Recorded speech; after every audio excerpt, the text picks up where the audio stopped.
don't know why I'm not nervous about that. And I shouldn't be. You'll smash us to pieces. I think we'll beat you. You'll smash us. I've seen you not park the bus this season when you shouldn't really do it. We haven't even got a bus driver at the moment. But Rashford's back, Bruno's back, and McTominay's back.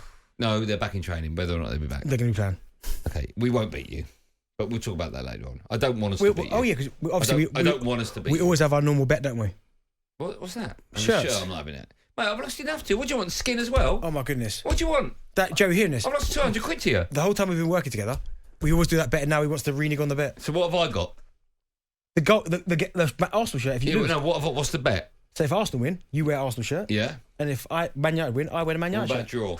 No, but, well, I should really get the draw because it's at Old Trafford. Mate, you're 7 places above us. It's at Old Trafford. I'm not having No draw, no bet. Okay, fine, the bet's on. God, honestly. Come on. What else do you want? Do you want my kids and my dog? No, actually, you can't have the dog. No, give me Scooter Frank. No. You have the kids. No, look after him. Yeah, look, how did your last dog work out for you? You're better than that. You're better than that. Galton has really changed since he started Virgin. For God's sake. Honestly, whoever, I wish he'd put a name on it. He's not put a name. No, so Virgin. Right, let me tell you. Virgin listeners, you lot, learn from the Virgin listener. They are... No. Talk to all listeners. Are you listening to this? Learn from the Virgin. They're lovely people. Hello, Andy. How's your day? Or made some nice roast potatoes. This lot, Goldstein, Palace, 4-0. Totally different. How are you going to just come for the... I'm listen, not coming for I them. still love you all. No, I love them. I'm just saying, learn from them. Be nice is what I'm saying. All right? Life is short. Be happy. That's what I'm saying. Oh, come and talk to listeners. Not happy. Oh, family. Right, imagine you were only a music radio DJ, right? Yeah. Imagine sitting outside a coffee shop. Is someone going to go, Goldstein, can't even know the other day. What you played it? Yeah? That's the difference. It doesn't happen. They might do. 4-0, sitting there, minding my own business. Stick 4-0 up here. Right, now, on with the show. And does a touchline ban really matter? There's a bit of argy-bargy going down on the touchline, and Arteta and Klopp have come squaring up face to face. I got calmer over the years, obviously. Jurgen Klopp continued remonstrating, and then eventually Anthony Taylor stopped the game and he showed Jurgen Klopp a straight red. You need to be on the touchline for the final day, don't you? I don't need to, but it would be cool. So if I could do that, so it will not be from my side. But I will try absolutely everything to not get involved. You just heard Jurgen Klopp speak today ahead of his side's match away at Villa on Monday. It's live and exclusive on TalkSport. If he is to receive a yellow in that match, he's on 2 at the moment, he'll be banned from the touchline for his final ever game in charge at Liverpool. I shouldn't laugh, but that's very funny if that happens. If you want to have your say on whether a touchline ban really matters, or if it's changed football, you can. 0371 722 3344. Klopp's on 2, so 1 more means 3 in a ban. Your manager, Arteta, no surprise, on 5. One is surprised. Well, he's always jumping out of his technical area. Passion, energy. Well, rules. Right, I don't know nothing about that, can I? Does it matter if you're a footballer, first of all? Presumably, if you've got a touchline ban, are you allowed to give the team talk in the dressing room beforehand? I think so. You are. Producer Joe, he did 1 nod. Not lots of nods. Lots of nods is, 1 nod is, I think so. I don't know if he's allowed to, but I know there was a time where they couldn't even come to the ground. Right. But now Jose was like snuck in. But now they're allowed to sit upstairs. I mean, there's the classic one. Remember when Wenger got sent off at Old Trafford and he went to the next bit, and then they sent him to the next section as well. That was amazing. I think it does make a difference. Certainly with these 2 managers, Klopp and Arteta, I think it makes a difference because they're both really animated, both really vocal. They kick and head every ball, and that almost energy comes from the fans to the manager to the player. It can transfer onto the pitch.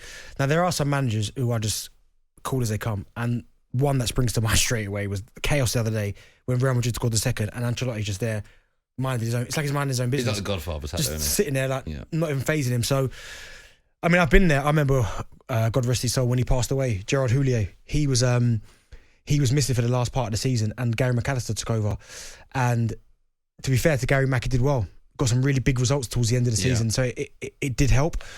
But I do think it depends on what type of manager you've got. I think if you've always had the one that just sits there and is quite calm and doesn't really say too much, only when he has to, then it doesn't make a huge difference. But when you've got like Arteta, as you said, technical area, he's up, he's back, he's back. Can you hear the manager? Who's your most Mr. Shouty manager you've had? I mean, I've had a few. Curbs was shouting. Okay, let's take Curbs then. Can you hear him? Yeah. You can. We can hear most of them.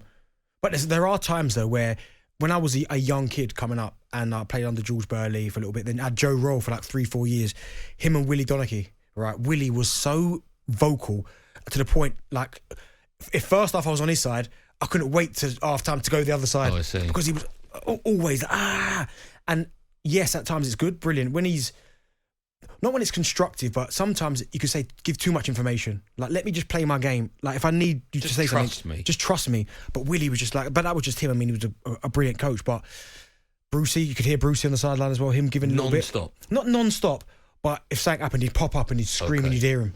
Okay. Do you ever get anything from another manager? If another manager's screaming at a player, will you do anything different? Will you talk to that player? Will you go, blimey, you're getting it a bit today? Do you know what's quite funny though? Right. I remember playing against Manchester City at the Etihad. Stuart Pearce was their gaffer, right? Okay. And I think I'd scored 1 or 2 and we were winning.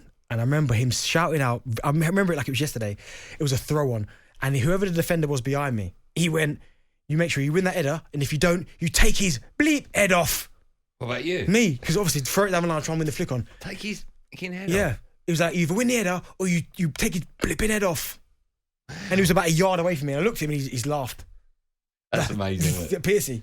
Do you think that the ban now, the reds and yellow cards, which has been introduced this season, has made a difference? Is it good for the sport? I think so, because sometimes I hate when they're absolutely hammering the fourth official. What can he do?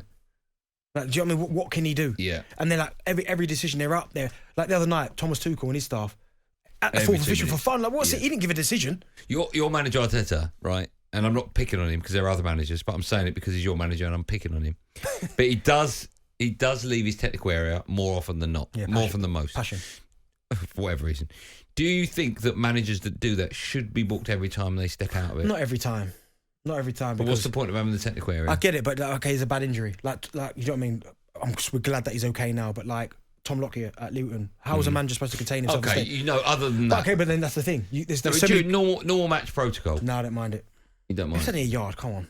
Okay, and do you think it's better, the game? Does it make a difference that we've got reds and yellows for managers? Yeah, because you've got to keep them under control somehow. Let's go to phone lines. 03717 223344. Is it a good or bad thing that managers can get booked? Hello, Mark. Hello, mate. How are you? Andy, guys. Very well, thank you, mate. How you doing, boss? You right? Twice in 2 days. Yep, love it. Darren, just one big thing. School teacher, chemistry, Mr. Miller. Do you remember him? Yeah, I do, yeah, Mr. Miller. Yeah, I work with him. He always asks, tell him about your show and that, and he said it's brilliant, so he remembers you. Well, do you know what? Me being the nice person, make sure you send him my regards, yeah? He can't stand that teacher. I'll tell him, yeah. He said he Goldstein and blanked him when he was in Scotland one day.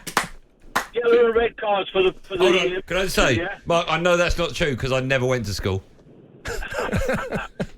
Yellow and red cards for the managers. Yeah. They're great, but they need to be issued by the fourth official. He's the one that's there. He's the one that should be giving these things out. I know he can call the referee over, but it needs another break in play or waiting for that to happen. If they was giving them out, they'd be a lot better, I reckon. Okay, Mark, thanks for that. Yeah. Do you know what would be quite nice, right? And no, it never happened, right? Yeah. But like if one half, like in American sports, like NFL, here we go. One team's on the other side of the pitch, one team's on this side. Are they? Yes. So the coaches can go up and down the sideline. Hold on, so they don't sit next to each other? No. There's too many players. I never knew that. Yeah, do you know that in there? Yeah, opposite. So, but the coaches can go up and down as much as they want, which I don't mind that. I haven't got a problem with that. Yeah, I know, but the problem with that is they're going to get in the ear of the official. That's the problem. That's why it stopped. That's why you got a technical area. Not because they'll bash into each other. Well, that hasn't stopped that. Has it? Football's so tribal. You know, it's like no other sport. You know that. Give them a half then. No technical area. Just give them one half and you have the other half. No, but you don't want. You want to let the referee get on with it. Imagine if the ref turns to what and something happens. I missed that. Why was that? Because Arteta was in my ear. No good. Listen, Send him off. I like the fact that I just feel sorry for the fourth official. I don't feel sorry for the refs. I know what you mean. He's always getting. Yeah. Like the other night, Bayern versus Real Madrid, Thomas Tuchel and his staff were giving him the most. Isn't it nuts though? No, because he can't do anything. Nothing. But it's like when there's a big decision and all the players run over to like the one, you know, when was it Real Madrid scored the goal and it was offside? Yeah. And everyone's going over to him. It's like, and the referee's like, they're looking, they're checking now. Leave me alone. Relax. Yeah. Talk Sport Drive with Andy Goldstein. Monday to Friday afternoon from 4 on AM, on DAB, via the Talk Sport app and on your smart speaker. Talk Sport.